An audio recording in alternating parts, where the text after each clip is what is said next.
जिसके अंतर्गत 33% हिस्सेदारी,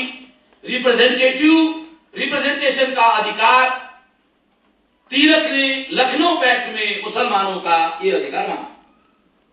पता नहीं आप लोगों को जानकारी है या नहीं, इसका अध्ययन करना जरूरी है। लखनऊ पैक्ट का ओरिजिनल ड्राफ्ट आप पढ़,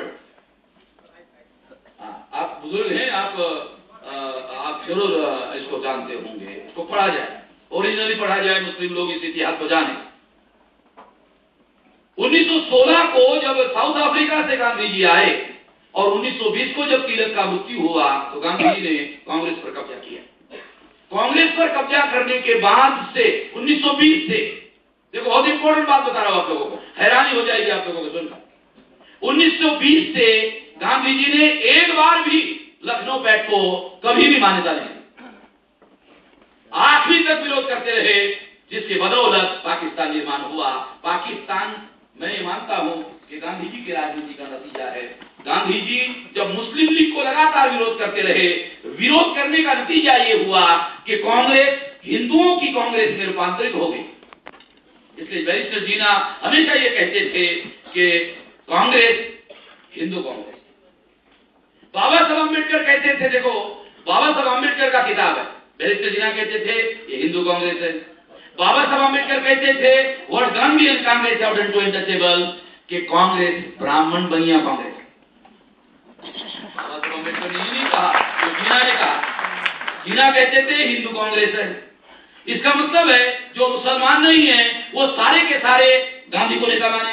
जीना की जो राजनीति है, अगर वही राजनीति उसी तरह से टर्मिनोलॉजी में आज के मुस्लिम अगर इस तरह से सोचने का काम करते हैं तो मुझे लगता है कि वो इनडायरेक्टली आरएसएस को या हिंदू के आधार पर राजनीति करने वाले जो दल है उसका समर्थन करते हैं। और ये समर्थन मैं नहीं मानता हूं कि वो जानबूझकर कर रहे हैं, मैं मानता हूं कि उनको भविष्य में इसके निकलने वाले जो नतीजे हैं वो मुसलमानों के विरोध में जाने वाले हैं, इसकी खबर ना हो, पूर्वानुमान ना हो, इस वजह से ऐसा होता होगा, ऐसा मेरा मानना है। इससे सिद्ध होता है कि मुसलमानों में लैक ऑफ लीडरशिप की बड़ी समस्या है, क्योंकि ये काम लीडरशिप का है, स्ट्रेटेजी बनाने का काम लीडरशिप का है। इस दृष्टि से ये बात मैं आप लोगों को विश्लेषण करके समझाने का प्रयास करता हूं। साथियों, आपको सुनकर आश्चर्य लगेगा कि ये रियलिटी है।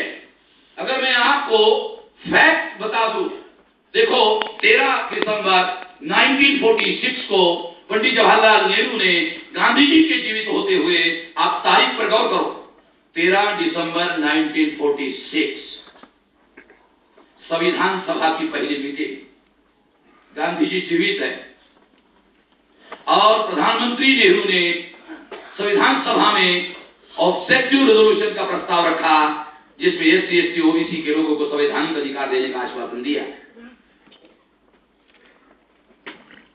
आश्वासन देने के बाद में 14 अगस्त 1947 को पाकिस्तान बना और 28 अगस्त 1947 को 14 दिन बाद जो ओबीसी को दिया हुआ जो आश्वासन था उसका आश्वासन पालन करने के लिए गांधी और नेहरू ने इनकार कर दिया।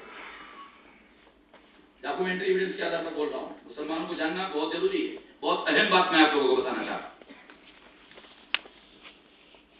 अगर 13 दिसंबर 1946 को अदर बैकवर्ड क्लासेस के लोगों को जो आश्वासन गांधी और कांग्रेस ने दिया था, तो 28 अगस्त 1947 को यह दिया हुआ आश्वासन पालन करने के बजाय इसको पीछे क्यों दिया? अगर पीछे दिया तो यह आश्वासन ओबीसी के लोगों को गांधी और नेहरू ने क्यों दिया था? तो कारण है, देखो 14 अगस्त 47 को पाकिस्तान बना, पाकिस्तान बनने के 14 दिन बाद ओबीसी को दिया हुआ आश्वासन पीछे लिया। इसका मतलब यह है कि ओबीसी को दिया हुआ आश्वासन पालन नहीं किया, उसका संबंध पाकिस्तान के साथ में है। जब पाकिस्तान बना तो संगठित मुस्लिम लीग और संगठित मुसलमान पाकिस्तान चले गए। मैं सभी मुसलमानों की बात नहीं कर रहा हूं, मैं जो शब्द प्रयोग कर रहा हूं ध्यान रखो। मुस्लिम लीग और संगठित मुसलमान पाकिस्तान गए और पाकिस्तान जाने के बाद में